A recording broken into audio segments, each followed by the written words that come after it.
আল্লাহ বলেন ওমা আসাবাকুম মিন মুসিবাতিন ফাবিমা কাসাবাত আইদিকুম ওয়া ইয়াফু আন। আল্লাহ বলেন তোমাদের উপর যত বিপদ আপদ আসে, বালা মুসিবত আসে, সব তোমাদের হাতের কামাই। আমাদের উপর গজব আসে আমাদের গুনাহের কারণে। আল্লাহ কয় ওয়া ইয়াফু আন কাসীর, অনেক অপরাধ তো আমি আল্লাহ ক্ষমা করে দেই, সবগুলার জন্য ধরলে খবর ছিল। আরে অনেক অপরাধ তো আমি আল্লাহ ধরি না, মাফ করে দেই, যেইগুলা কয়েকটা ধরি এগুলার কারণে গজব আসে।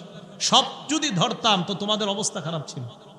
ওয়াফু আন কাসীর, অনেক অপরাধ আল্লাহ ক্ষমা করে দেয়। সূরা শুরা আয়াত নাম্বার 30।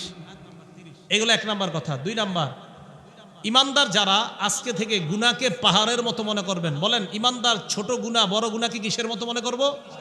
কারণ আপনি কালকে বাঁচবেন কিনা আপনার নিশ্চয়তা নাই। এখন থেকে ইমানদার আমরা প্রস্তুতি নিব যে আজকে থেকে, আমি আরিফ বিন হাবিব সহ আমরা সবাই, যে আজকে থেকে আমরা সগীরা গুনাহ কবিরা গুনাহ বুঝি না, যেই কোনো গুনাহকে আমরা পাহাড়ের মতো মনে করব।